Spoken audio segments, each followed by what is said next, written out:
c'est un menteur. Encore une fois, Luc ment aussi. Donc même Jean ment. Paul ment. Luc ment. Jean ment. Il n'en reste plus que deux. Matthieu et Marc. Laissez-moi les qualifier de menteurs. Matthieu chapitre 1, verset 17. Matthieu chapitre 1, verset 17. Laisse-le juste finir ce point, Sam. Assure-toi de l'attendre. Il est parti. Sur des tangentes parce que je veux tester ses arguments. Très bien, Sam. Alors, comment réponds-tu à ces points?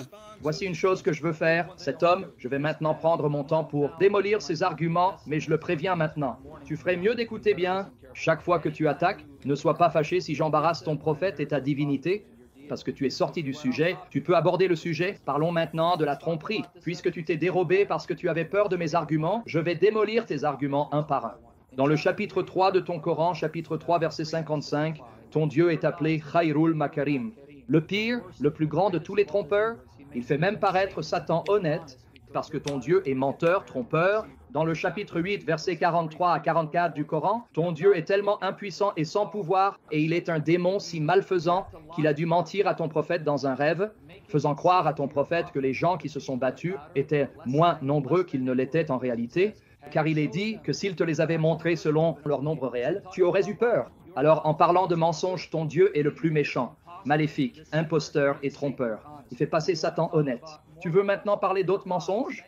Ton Dieu a approuvé le prophète, chapitre 4, verset 54. Tu utilises le Coran. Je n'ai pas laissé Sam t'interrompre. Je n'ai pas laissé Sam t'interrompre. Répondre. Pourquoi le Coran? Pourquoi utiliser le Coran? Tu demandes pourquoi? C'est un débat important et approfondi sur la prophétie du prophète Muhammad, un sujet religieux qui suscite de nombreuses discussions et réflexions. Il cite le Coran. Tes arguments, si tu te permets de sortir du sujet et de parler de Matthieu et de Marc alors qu'on discute de savoir si Muhammad est un prophète, vas-y Sam. Si tu continues à crier, je vais t'humilier. Ne m'interromps pas. Écoute, chapitre 4, verset 24, pour prouver que ton Dieu est mauvais et immoral. Il dit à ton prophète que les femmes mariées sont interdites, sauf celles que ta main droite possède. Donc, selon Sunan Abu Daoud, numéro 2150, ton prophète mauvais et immoral a dit que lorsque tu prends une femme captive qui est mariée, tu peux la violer puis la vendre, peu importe. Elle est mariée. Donc si tu veux parler du mal, je vais vraiment humilier ton prophète et ton Dieu maléfique. Mais en plus de cela, dans le chapitre 4, verset 24 et le chapitre 5, verset 87, sourate Al-Maïda, selon votre hadith, votre prophète traitait les femmes comme des prostituées. Il les traitait comme des prostituées. Il appelait cela Zawaj al-Muta. Alors je vais te demander si un musulman était venu te voir à l'époque de ton prophète et avait dit, ta mère non mariée, je veux faire le muta avec elle. Je vais l'épouser pour 3 jours et lui donner de l'argent. Dirais-tu, oh oui, alhamdulillah, loué soit Allah mon frère. C'est halal de la part d'Allah que tu traites ma mère comme une prostituée. Mais c'est ce que ton prophète a fait au nom de ton Dieu. Alors ne va jamais attaquer la Bible parce que je vais exposer ton prophète. Mais revenons au point. Laisse-moi maintenant démolir tes arguments un par un. La raison pour laquelle j'ai cité 1 Jean chapitre 4, c'est parce que tu l'as cité. Tu l'as cité pour montrer que Mohammed est un prophète. Alors que 1 Jean chapitre 4 montre que ton prophète est un antéchrist, un fils du diable. Qu'as-tu fait? Comme tous les musulmans qui ne peuvent pas défendre leur faux prophète, tu attaques la Bible. Alors laisse-moi maintenant te montrer ce que dit encore 1 Jean chapitre 4, parce que tu as menti au public en disant que Paul l'a inventé. Non, c'est justement le chapitre que tu as cité qui montre que Jean que tu as cité enterre maintenant Mohammed, détruit ton livre et montre que ton Dieu est un faux Dieu. Il dit dans 1 Jean 4, verset 10, « Voici en quoi consiste l'amour, ce n'est pas nous qui avons aimé Dieu, mais est lui qui nous a aimés et a envoyé son Fils victime expiatoire pour nos péchés. » Donc Jean, dans le chapitre que tu as cité, montre que Dieu a envoyé son Fils pour mourir pour nos péchés. Tu es coincé avec ça. Et cela prouve que Mohammed est un fils du diable, que cela te plaise ou non. Et Paul, dans 1 Corinthiens 15, quand tu as dit qu'il mentait, je viens juste de montrer que ton prophète est un menteur et que ton Dieu est le plus grand des trompeurs. Mais laisse-moi te montrer d'où Paul tient cela puisque tu as dit que tu nous mets au défi. Défie-nous, laisse-moi te le lire. Donc, comme tu as pris ton temps, fais des digressions, je vais détruire chacun de tes arguments par la grâce de Jésus, le Dieu de Mohammed et son destructeur. Ésaïe 53 écrit plus de 700 ans avant la naissance de Jésus. Et nous avons une copie d'Ésaïe 53 qui date d'environ 125 ans avant Jésus dans les manuscrits de la mer morte. Qui a cru à notre message? Et à qui le bras du Seigneur a-t-il été révélé?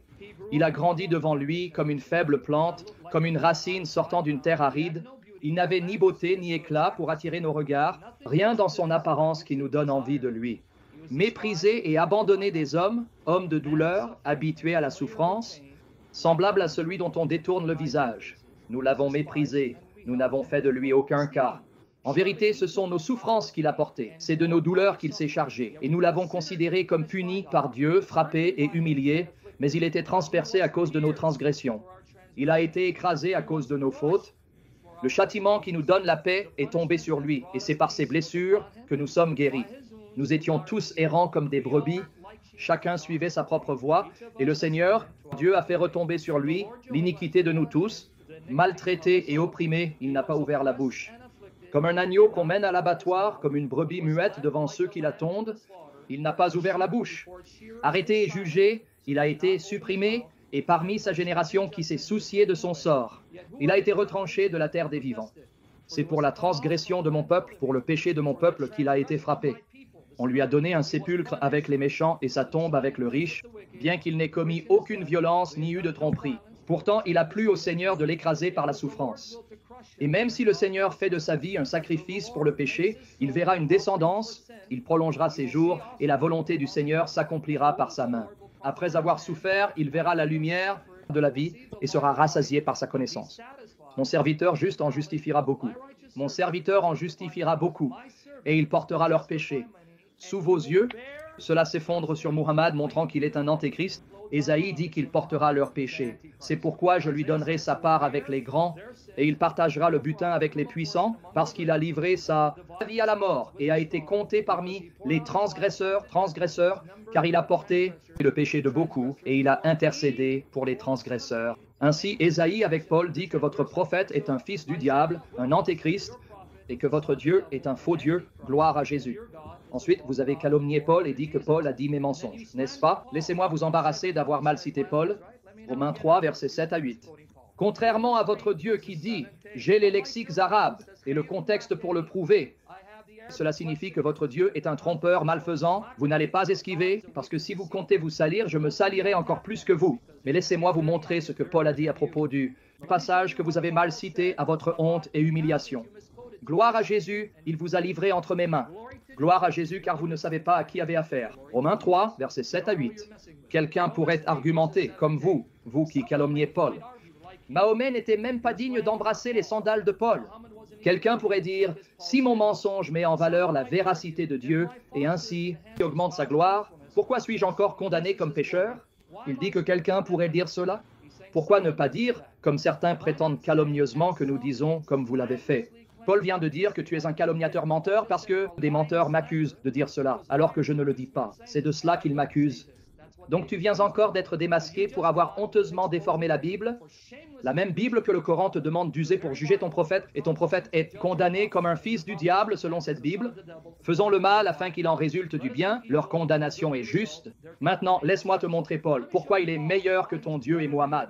Deuxième épître aux Corinthiens 1, 12. Notre fierté, notre conscience témoigne que nous nous sommes conduits dans le monde et surtout dans nos relations avec vous, avec intégrité et sincérité venant de Dieu. Contrairement à Muhammad qui dit que son Dieu est un grand trompeur, contrairement à Muhammad prostituée femme, trompée, comme des esclaves appelant cela Zawaj al-Muta.